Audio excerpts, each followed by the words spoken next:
inicial, a gente ainda teria a parte da matriz afro, que corresponde à exposição sobre o comércio triangular e o esquema de drenagem colonial de recursos a partir da incidência, da vinda, né, do tráfico de escravos, de tráfico de africanos transformados em escravos na América Latina, especificamente no Brasil. E além da exposição teórica, teria o vídeo correspondente à matriz afro, que tem mais ou menos 30 minutos. E por outro lado, a gente percebeu que vocês ainda estão muito calados, o que para nós é o principal, né? Então o que vocês acham? Que a gente deixa os 30 minutos finais para conversar, para tirar dúvida, para debater entre nós a respeito da importância desse conteúdo que a gente está debatendo, está conversando, ou vocês preferem, vocês querem a continuidade, mesmo que passemos do limite de tempo? O que vocês preferem? A palavra está com vocês. A gente pode dividir também entre fazer a exposição hoje e passar o vídeo no início de amanhã também, e vice-versa, eu assistir o vídeo hoje e começar com as exposições amanhã também. E aí, o que vocês acham? Equilibrar o ritmo de exposição hoje seria melhor, eu acho. Não ser um vídeo em cima do outro vídeo, né? Mais cansativo. E amanhã começa com um vídeo, nós vamos renovar. Pode ser? Vamos tocar assim então. Então tá, vou dar uma... A exposição até é um pouco mais longa, mas vou dar uma condensada pra gente ficar no tempo mesmo, tentar tirar o que tem de mais direto, assim. Acender a luz aqui. Tentar pegar o que tem de mais direto nessa situação da vida dos escravos no Brasil. E aí tem principalmente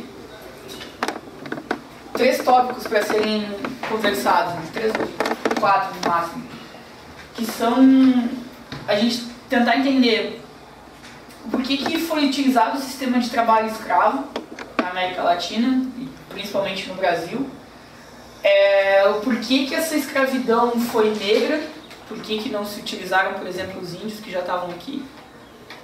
Depois, compreender a importância do comércio triangular, um pouco do que o Luiz Felipe levantou ali, para a extração de valor da América Latina, e o papel desse comércio triangular também para a Europa, que tipo de importância ele cumpria lá para a Europa. Então tem esses 4 pontos principais que eu vou tentar conversar aqui um pouco com vocês agora, para a gente encaminhar para o fim dessa discussão no primeiro dia. Então o primeiro ponto é especular um pouco do porquê a escravidão, porque se partiu para um sistema de trabalho escravo aqui, sendo que existiam povos originários também que poderiam passar pelo mesmo tipo de regime de subjugação. Ou no limite, por que não foi feito com os índios aqui a mesma coisa que foi feito com os índios na Espanha? Por que não também se utilizou um sistema meio híbrido, algo meio misto, como a mita ou a encomenda, algo similar a isso aqui também.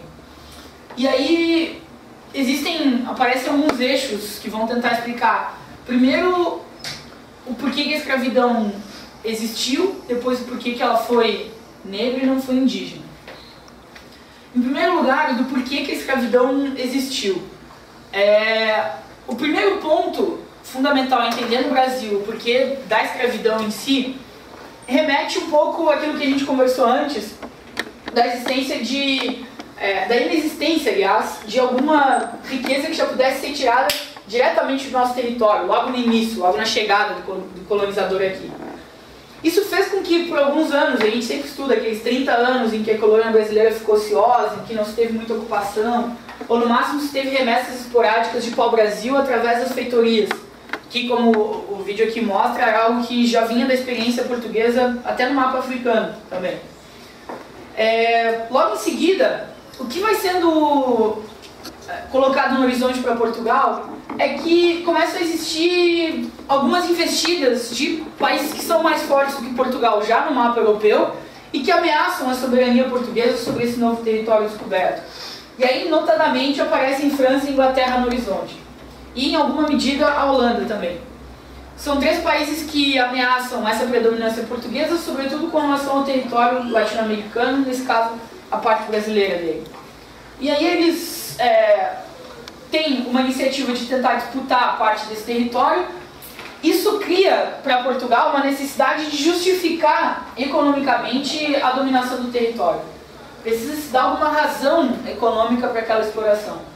E essa razão, ela pode existir, ela tem, aliás, que existir dentro da organização daquilo que se convencionou chamar de empresa colonial. Não dá para organizar uma forma de dar razão, dar sentido para essa colonização aqui só a partir da extração de valores de algo que carece de uma aceitabilidade muito grande na Europa. Então não se encontra aquele produto diretamente para ser coletado e ser vendido. Então, dentro dessa organização, dentro daquilo que se faz como empresa aqui na América Portuguesa, o que os espanhóis conseguem, o que os portugueses conseguem fazer é trazer uma experiência prévia que eles já tinham na Ilha da Madeira e uma experiência que eles já tinham, em alguma medida, na costa da África, que é a experiência do cultivo da cana-de-açúcar. Algo que eles já tinham lá nessas primeiras possessões, nesses primeiros territórios, e que tenta se aplicar numa maior escala dentro do território brasileiro. Mais marcadamente aquilo que eles mais conhecem do território brasileiro, que é o Nordeste. Inclusive pela adaptação climática e as semelhanças que se poderia ter de desenvolver uma plantação como essa. Então, num primeiro momento, o que acontece é a organização dessa chamada empresa colonial num sentido de uma empresa colonial agrícola e exportadora.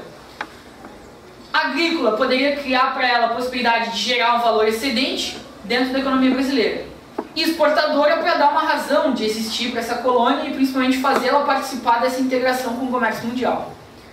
Nesse sentido, organizar a empresa agrícola precisava se saber como resolver um problema da mão de obra. Quem vai trabalhar nessa nova empresa agrícola? Quem vai se submeter a um regime de trabalho de produção de excedente para atender os anseios europeus? E aí, nesse caso, aparece o porquê do trabalho escravo. Porque se tentasse, de alguma forma, instituir um regime de trabalho assalariado aqui, no limite com a vastidão de terras que existia no Brasil e com a possibilidade iminente de se conquistar novos territórios, era muito limitada a possibilidade para o colonizador europeu de conseguir fazer com que alguém quisesse vender a sua força de trabalho. No limite, se a terra está disponível, para que eu vou trabalhar para alguém se eu posso ir para o lado, naquela terra, ocupar aquele espaço e passar a produzir eu mesmo para mim mesmo? Então o sistema de trabalho compulsório ele veio já atender essa primeira necessidade. Era necessário fazer dentro dessa organização produtiva uma forma que conseguisse subjugar o trabalhador e forçar ele a trabalhar naquele lugar, para dar sentido, para dar racionalidade econômica nessa integração que estava sendo pautada. Então, esse é o primeiro evento que surge. Um segundo é que, da forma como isso estava organizado, poderia se reproduzir, por exemplo, a experiência espanhola no resto da América Latina. Só que o que acontecia era que, um pouco do que a Elaine já adiantou aqui com vocês, as nossas civilizações indígenas aqui da América Portuguesa estavam ainda dentro do processo civilizatório num estágio mais atrasado. Não tinham um grau de complexidade, por exemplo, para dominar a terra, para cultivar a terra e principalmente para conseguir produzir em larga escala. Como a Elaine vinha falando e como a gente viu aqui, se para aqueles indígenas que viviam aqui não se podia nem sequer diferenciar trabalho de arte, como é que conseguiria se incutir nesse indígena a capacidade, por exemplo, de produzir excedentes? Simplesmente não fazia parte da noção dele produzir excedente para alguma coisa. Ele vive dia após dia de uma maneira muito simples, muito rudimentar. E ele consegue viver bem com isso. Então, no limite, essa imposição do trabalho para o indígena, ela era algo muito estranho para esse indígena que vivia aqui, principalmente porque ele não estava na mesma sintonia, no mesmo sentido de extração de trabalho excedente que, por exemplo, as civilizações pré-colombianas já estavam no resto da América Espanhola. Então, esse era um dos pontos pelos quais, por exemplo, a escravidão indígena não foi possível. Mas algo o português sabia, era preciso se utilizar de um sistema de trabalho compulsório. Como reproduzir a mita e a encomenda com os indígenas estava meio que fora do horizonte principal, se tentou a escravidão indígena mais diretamente sobre uma população que minimamente já tinha algo de hierarquização social. Então se tentou criar isso com alguns povos, algumas civilizações indígenas mais vinculadas ao norte e ao nordeste do Brasil, que tinham um pouco mais de avanço do processo civilizatório. Só que o que aconteceu foi que esses povos indígenas mais envolvidos tinham duas dificuldades de se adaptar. É muito difícil conseguir submeter alguém a um sistema de trabalho compulsório, sendo que aquela terra pertencia àquelas pessoas primeiramente. Ou seja, eles não são estranhos àqueles territórios. E mais, eles conhecem aquele território como ninguém, como nenhum colonizador português chegou a conhecer. Então todos os meandros, todas as formas de organização, de rebeldia, de luta, aquele indígena tinha tudo aquilo muito mais despertado porque aquela terra era dele. E como a Elaine falou aqui, a relação do índio com a terra é uma coisa que a gente não consegue entender, não consegue vislumbrar. Então eles têm uma capacidade muito maior de lidar com isso. Em segundo lugar, esse indígena, na medida em que ele está dentro do território dele, o português não consegue justificar uma possibilidade de perpetuação da escravidão. O que ele faz? Ele começa a tornar os negros indígenas ou por guerras ou por dívidas. Quando ele está tornando o índio um escravo por guerra ou por dívida, ele não consegue criar nenhum mecanismo para fazer com que os filhos daquele indígena sejam também escravos. Não se consegue justificar socialmente algo que não está desenhado para ser daquela forma. Nisso aparece o contato que o conquistador português começou a ter na hora que ele está dando a volta pela costa da África. Então ele está entendendo como funciona toda aquela organização, e aqui o Darcy Ribeiro já antecipou. Existia, a gente pode, não dá para falar especificamente que existia a instituição da escravidão entre as tribos africanas. Entre algumas sim, mas não dá para tomar isso como geral. Mas o que existia minimamente era que dentro do processo civilizatório, essas organizações civis africanas já tinham galgadas dentro da sua organização social a hierarquização também, o domínio do homem sobre o homem. Que foi mínimo, mas que foi suficiente para o português conseguir subjugar esses negros. Também foi suficiente para ele conseguir. Que já ocorria nos antigos povos espanhóis também, né? Também. Uma estrutura social. Exato. Piramidal e baseada bastante também no controle do clero controlando a população, né? Uma religião instituída, etc. E enquanto nos nossos povos originários aqui no Brasil não tinha uma instituição religiosa instituída, então a tentativa da catequese dos índios não tinha o mesmo efeito que teve a substituição da cosmovisão andina pela Igreja Católica, um mecanismo de absorção da identidade, né? Então, como eles não tinham essa capacidade de justificar, né, por que eles estavam trabalhando, eles não conseguiam converter essas pessoas, civilizá-los ao mundo moderno, eles não conseguiam então manter esse vínculo entre a sociedade portuguesa e a sociedade Tupi-Guarani e os outros povos originários aqui do Brasil.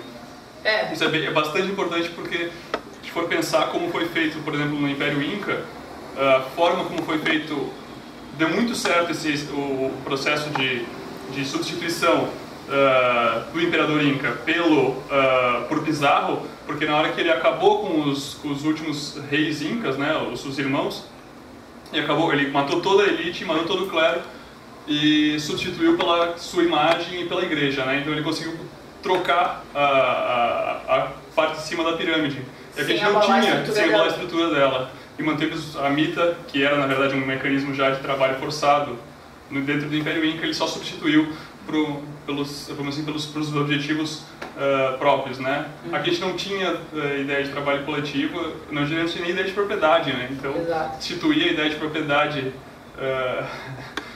privada, de que aquele território não era um território, na verdade nem isso entrava na cabeça do índio. Para ele tudo era comum, não existia e a noção também de propriedade das coisas, né? A propriedade dos objetos, não existia a noção de propriedade dos objetos. Agora imagine só que o índio está trabalhando lá, supostamente cortando a cana, na visão do agricultor, do português, ele não pode consumir a cana. Na visão do índio isso não faz sentido para ele, que ele está produzindo um negócio que não pode consumir, para ele, como é dele, não é dele, eu que estou fazendo. Né? E pode ser nosso. Pode ser nosso, né? Então são visões completamente diferentes e estão arraigadas nesse processo civilizatório, de estrutura social também. Mais do que em qualquer, eu acho que outra sociedade aqui da América do Sul, acho que também existe um modelo semelhante também na América do Norte, são povos que não chegaram a ter uma estrutura social definida, piramidal, assim, na forma de se construir um Estado com uma elite e uma instituição religiosa de controle social. Eu acho que essa é uma diferença bastante grande também nos modelos de aplicação e os resultados da colonização, né? Em ambos os casos, na América do Norte, como aqui, se buscou o extermínio em vez da dominação. Exato. Né? E isso que o Vicente está colocando traz outros dois aspectos que são, nessa organização do índio aqui no Brasil mais rudimentar, pela organização coletiva que ele tinha, não se tinha a iniciativa de acumular, não existia a propriedade, não existia a iniciativa de acumular, porque também era uma organização social coletiva e matriarcal, na sua grande maioria das vezes. E a organização matriarcal, ela dava esse caráter maior da coletividade, onde a mãe sabia quem era a sua prole, mas o pai não tinha exatamente essa identificação. Então o pai não precisava acumular uma riqueza maior para deixar para o filho dele, porque ele nem sabia quem era o filho dele, na verdade. Ele sabia que ele tinha que produzir para aquela coletividade e deixar alguma coisa de legado para aquela coletividade. E não especificamente para uma família constituída, para algo já bem segmentado do resto da organização. Isso ajuda a dar esse contorno mais coletivo para eles também e para dificultar a instituição do trabalho compulsório por parte do colonizador, né?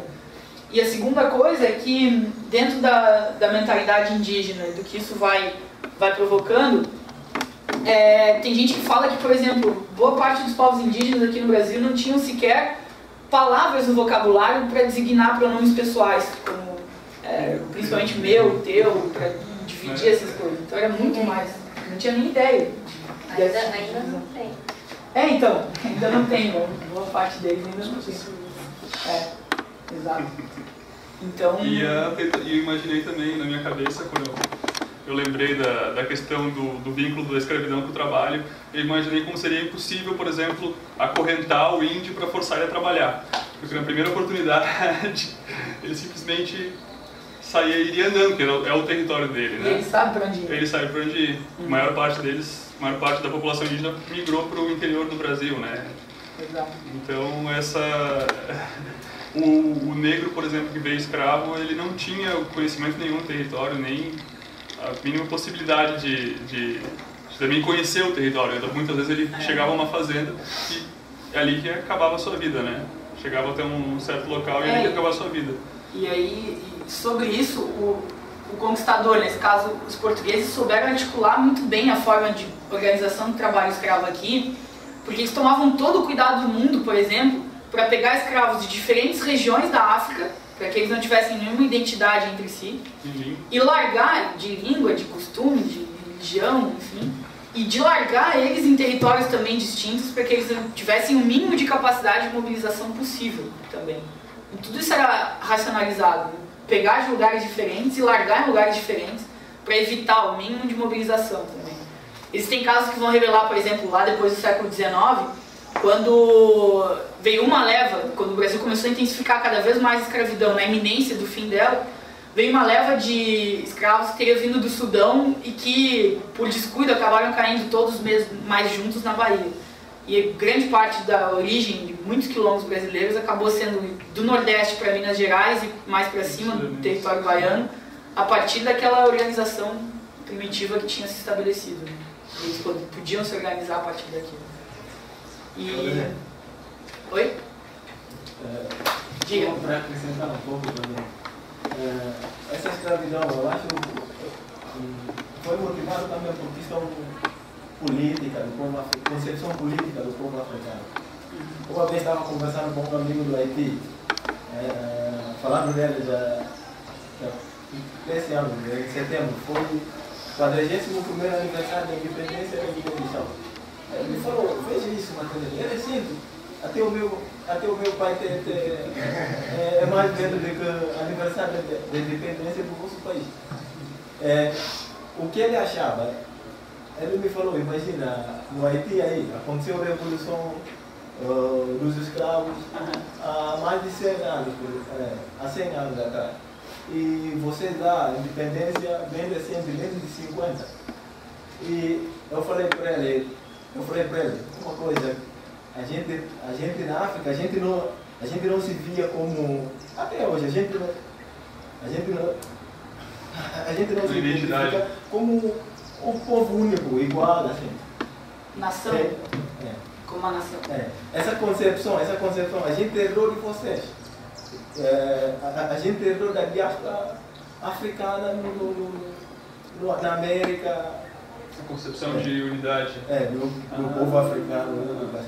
Eu falei para ele, isso é uma dificuldade. Também questão da estrutura social. Se eu pertencendo a uma classe um pouco mais alto, eu já nessa altura não identifico com a pessoa de outra classe lá embaixo. E daí, se eu tivesse até a oportunidade de estabelecer relação comercial com o europeu, beneficiando alguma coisa, eu vou fazer também.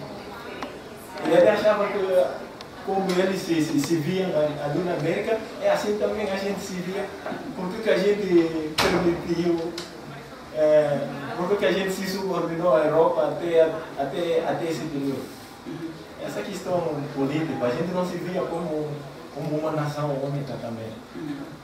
E como falou, até hoje não se vê, né? Muitas vezes. Até porque a libertação dos países africanos da Europa, ela veio recortada por um consenso junto à Europa. A Europa deixou muitos países se tornarem independentes em alguma medida. Claro, teve muita luta do povo africano também com relação a isso. Mas isso não existiu um contra-ataque tão forte da Europa para manter aqueles povos subordinados. Então, dentro dessa situação de consenso, se manteve o mesmo recorte de estrutura de classes. A gente teve ainda diferenças. Por exemplo, uma revolução socialista em Angola tentou mudar alguns paradigmas desse sentido. Mas ainda se manteve muito da estrutura de classe e a dificuldade com fronteiras artificiais impostas pela Europa, criar um sentimento de nação, de unidade em vários países africanos é muito difícil. Também por conta disso. Da gênese dos próprios territórios. Como? É por conta da gênese dos próprios territórios ditos hoje nações, foram feitos arbitrariamente, sem respeitar nenhum tipo de algo em comum entre as populações ali localizadas. Exatamente. Tu vai falar da intenção do racismo no século XV? Também. Pode dar. Então, não... Isso que o Nathan está colocando traz também uma discussão sobre o racismo, porque não coloca no horizonte uma ideia de que o negro em si vem para cá como inferior. O negro, ele vem como alguém que... Aí a gente começa a entender a origem da escravidão negra, por que ela é uma escravidão negra. Existe uma falácia gigantesca que foi cunhada aí ao longo de 2 séculos, pelo menos, na sociologia, de tentar entender a escravidão através do racismo, como se o português lá em 1600 já subjugasse o negro, ou já achasse que o negro é alguém inferior e que precisaria, por conta disso, sofrer algum tipo de punição. Na verdade, o que a gente vai vendo é que as razões dessa escravidão negra, elas têm a ver, em alguma medida, com o domínio de Portugal, de várias nações, mas primeiramente de Portugal, com relação a territórios da costa africana. Depois existe uma suplantação do domínio português pelos holandeses, e quem efetivamente consegue coordenar isso com maestria são os ingleses, quando eles estabelecem a organização do tráfico de escravos internacionalmente, tráfico de negros que viram escravos aqui no Brasil. E quando a Inglaterra começa a fazer isso, ela está baseada naquilo que a gente convenciona estudar por pelo menos 200 anos, que é o mercantilismo. E como esse mercantilismo estabelece uma relação sempre de trocas, que podem ser positivas por aquele que controla esse sistema de trocas. Então, tanto Portugal, quanto Espanha, quanto a Inglaterra, quando vem depois, a França, todos eles têm a iniciativa de ter uma balança comercial positiva. Então eles querem exportar mais do que importar, durante boa parte desse período. E efetivamente o que a Inglaterra consegue fazer dentro da organização que ela estabelece para o tráfico de escravos é um comércio triangular, onde ela tem ganhos nos 3 vértices do triângulo. Então nesse comércio triangular, a Inglaterra troca com lucro os produtos industrializados dela por algumas produções africanas, como por exemplo o fumo e outras especiarias, que vão da África em direção à Europa, essa primeira troca acontece com lucro. Depois de capturados os negros, eles levam para vender como escravos no Brasil, com lucro, de novo. Depois, pela produção colonial e a exportação dessa produção colonial na troca por produtos industrializados europeus, tem lucro de novo. Então se estabelece uma relação de lucratividade nas três pontas desse triângulo.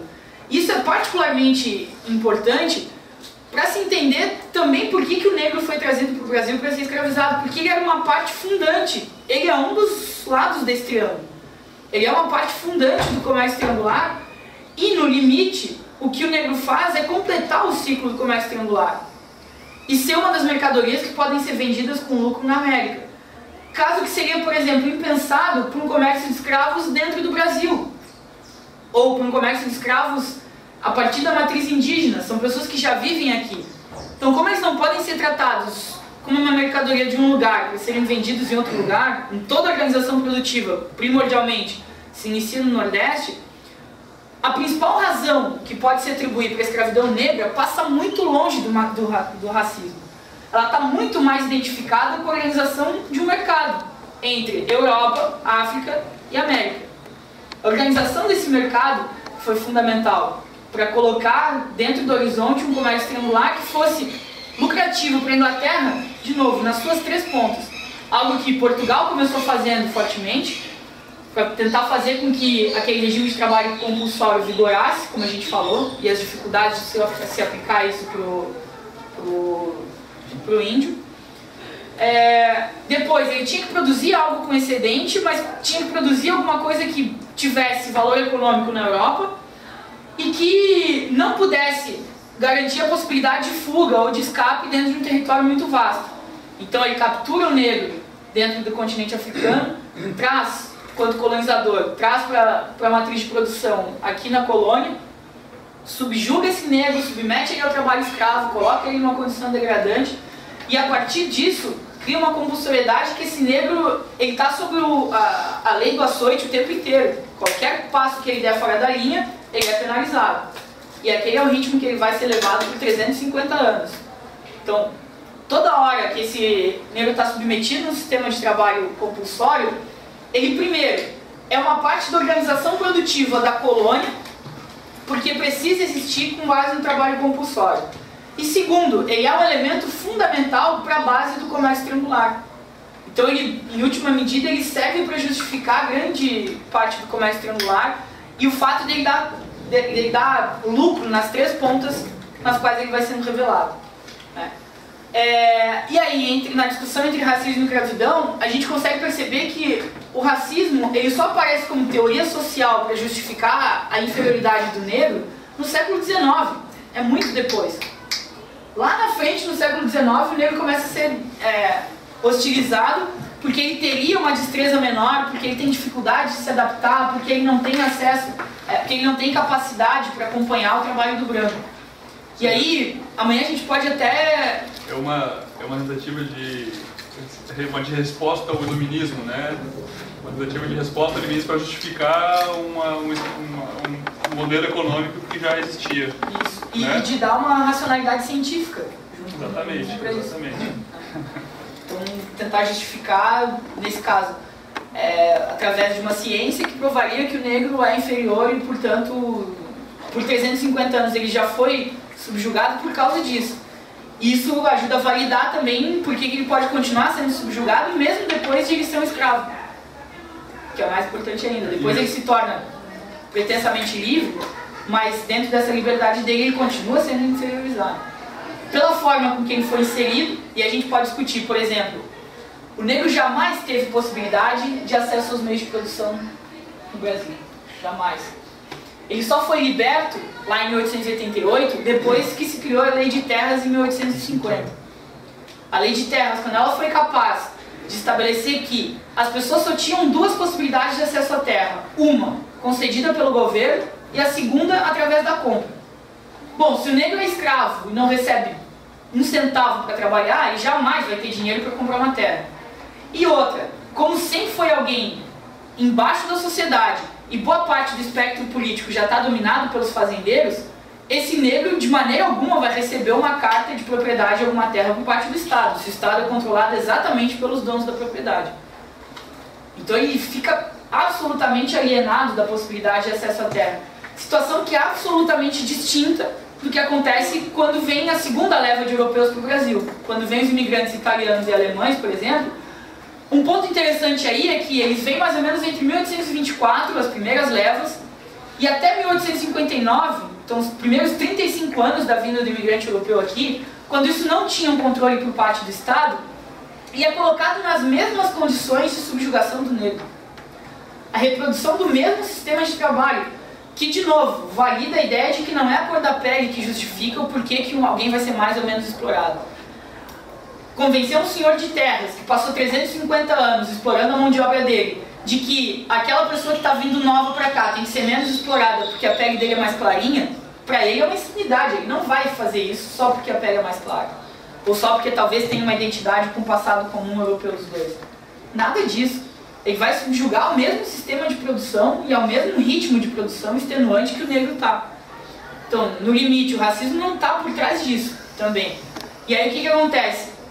A Confederação Internacional de Imigração de Berlim expede um comunicado recomendando aos alemães que não exportem mais nacionais para o Brasil por causa das condições de trabalho que eles são submetidos. Aí o que o governo brasileiro se toca? Bom, preciso resolver isso. Eu tenho uma falta de mão de obra aqui. A libertação da escravidão é uma iminência. Já existem pressões inglesas, já existe insuficiência do trabalho escravo e mais. Ele está se tornando muito caro aqui dentro. A possibilidade é real de se transitar para um trabalho livre.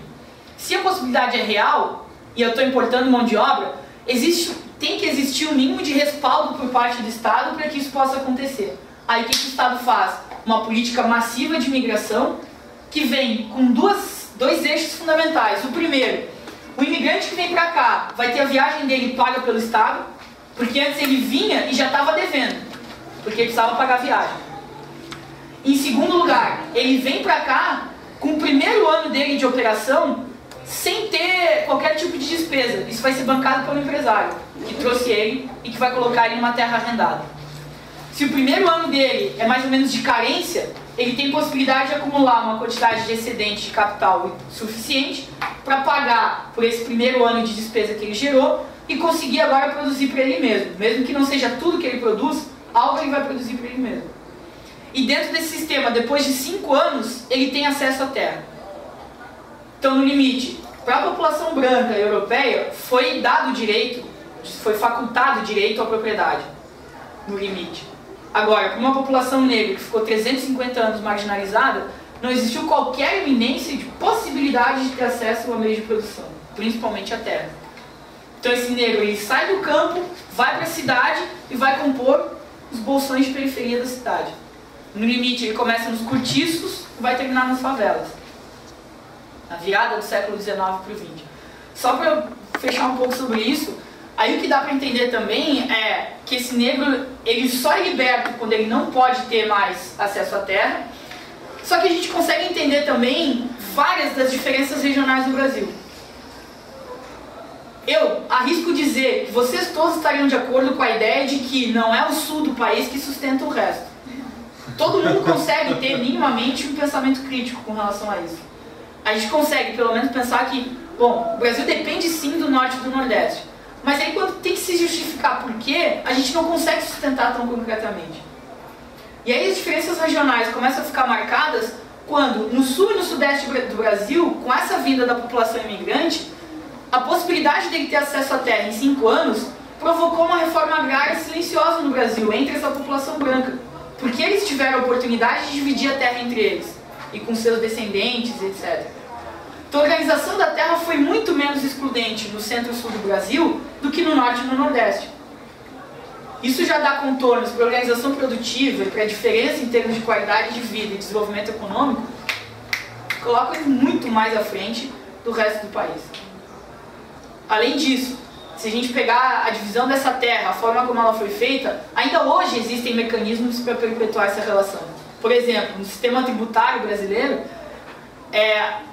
estados como São Paulo, Minas Gerais, Rio de Janeiro e Rio Grande do Sul respondem por 60% do PIB do país. Só que eles produzem essa riqueza se concentra na União e é redistribuída para os estados, que tendem, nesse caso, a União, nesse caso, tende a corrigir certas distorções regionais. Só que em termos de subsídios e investimentos, o que volta para esses 4 estados é 86% da arrecadação nacional. Então eles produzem 60% do PIB e conseguem arrebanhar de volta 86% para novos investimentos e para perpetuar a condição de liderança em relação ao resto das regiões ditas atrasadas.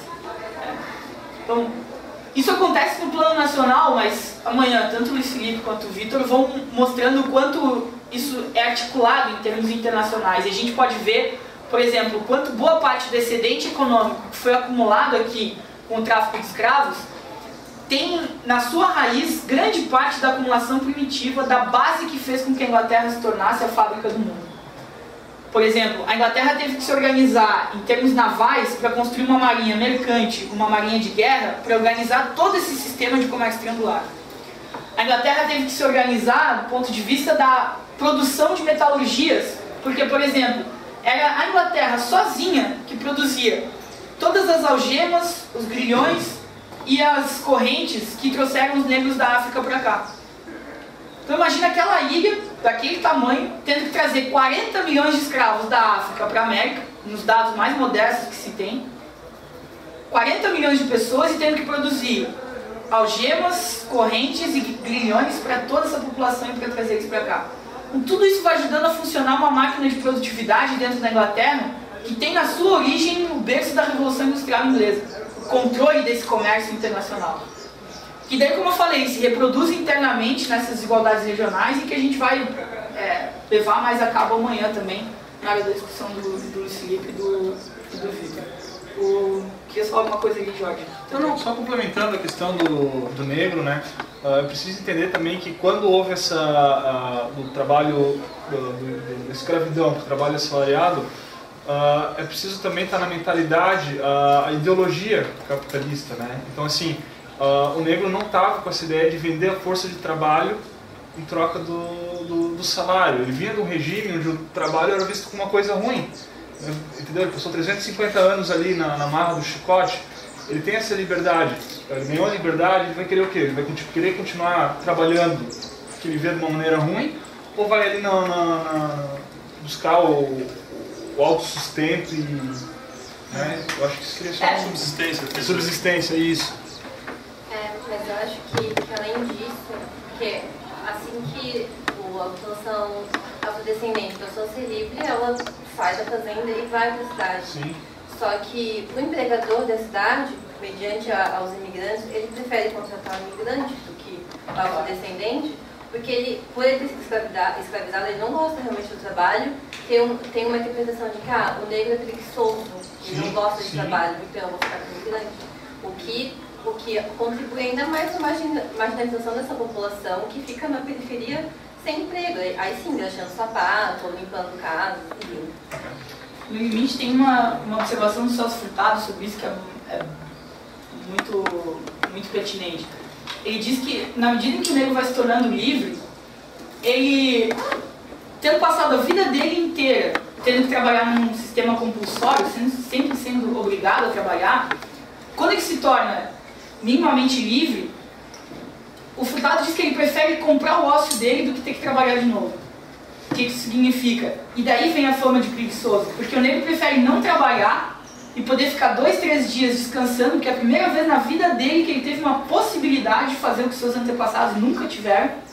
Então ele prefere ficar 2, 3 dias, pegando o princípio de uma semana, por exemplo. 2, 3 dias ele prefere realmente não fazer nada, e na medida em que ele está na cidade, ele faz pequenos serviços esporádicos, que são os bicos. E aí consegue o mínimo de renda para sobreviver os outros 4 dias. E assim ele vai levando, sem muita preocupação em acumular, e disso viria um pouco dessa falta de apego dele pelo sistema de trabalho para acumulação. Porque ele foi submetido a uma condição que, na mínima possibilidade de não ter que trabalhar, sim, nossa, é o que ele vai querer, muito mais do que o resto. Só que aí ele vem com esse estigma.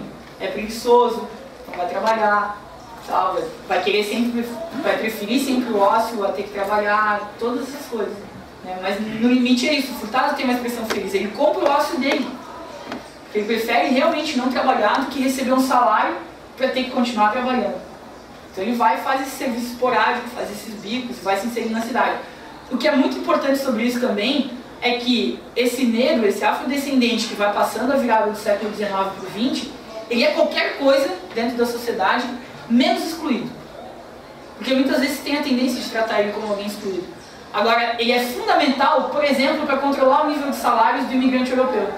Porque no limite o imigrante tem que receber pouco, porque se ele quiser receber um pouco mais, eu contrato negro. Então ele serve como um mecanismo muito forte de regulação dos salários e de manter os salários ainda assim baixos dentro de um país subdesenvolvido. Isso é isso que eu estava pensando agora, até que ponto ninguém não tem os dados para saber qual porcentagem da população os ex-escravos realmente deixaram as fazendas, qual foi a porcentagem, a maior deles continuou lá, a maior parte deles, eu acho que deve ter alguém que eu vou procurar isso. Então, a gente teria que ir mais direto, mas os dados que, por exemplo, o Caio Prado e o Celso Furtado trazem, eles dizem também que a abolição só foi possível no Brasil quando ela foi muito devagar, foi diluída ao longo do tempo, e quando de 14 milhões, que era o censo populacional daquela época, só 1 milhão era escravo. Então já teve uma transição para o sistema de trabalho assalariado muito antes. Né? E aí, dentro dessa redefinição, houve uma preferência declarada pela mão de obra branca. E que o Furtado, por exemplo, também diz, essa preferência pela mão de obra branca, ela em certa medida é justificável. Ele diz, se a gente comparar a mesma geração de um trabalhador branco e um negro lá no século XIX, de fato o branco vai ser mais produtivo. Porque o negro ficou submetido a um sistema de trabalho extremamente simples e rudimentar a vida inteira dele. O branco não, ele passa por um conhecimento mais completo do processo produtivo e tem acesso aos meios de produção, ainda que de maneira mais limitada. Então ele tem capacidade, de fato, de desenvolver mais destreza do que o negro. Mas lógico, não em função da cor da pele, pela situação que foi criada para um e para outro se inserir no mercado de trabalho. Então isso marca um pouco de diferença também. Pensar na chegada dos nossos imigrantes aqui no sul do Brasil, nossos bisavós, no final do século XIX, que tinham essa capacidade de trabalho um pouco mais desenvolvida, encontram um negro que tinha passado por isso, mas eram pessoas de poucas luzes, digamos, que vinham da Europa com pouco conhecimento. Então esse cara chega e olha o negro, vê ele nessa condição, e aí talvez nasce o racismo contemporâneo, que é o branco europeu chegando, vendo esse negro, desconhecimento da história. O cara olha, compara, e até hoje, se você for olhar eleição, tipo de manifestação que tem no Facebook contra quem recebe isso, quem recebe aquilo, for buscar, você vai ver que tem muito disso, uma comparação com base no desconhecimento da história. Tem uma base dessas desigualdades regionais e uma base dessa desigualdade de cor também. Está bastante ligado. Né?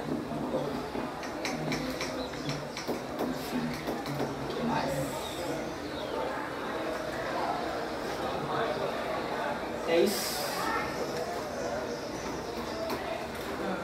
Acho que é isso, né? Acho que a questão da acumulação, a gente falou um pouquinho, vai deixar para amanhã, né? Para falar sobre os outros, vai falar sobre os outros, outro aspecto da acumulação a partir da Europa. Vai ser amanhã isso ou a gente vai falar? Então, um dos pontos que a gente pode trazer para fechar, para amarrar bem, é isso que eu levantei do excedente capital que foi tirado daqui, e que é considerado um dos pilares da Revolução Industrial Europeia. Então, tanto pela parte de Portugal e Espanha, quanto principalmente da Inglaterra, que consegue organizar o tráfico de escravos, porque imagina o seguinte, Portugal e Espanha tiram excedentes daqui, reais, de fato, e isso é drenado para o território deles.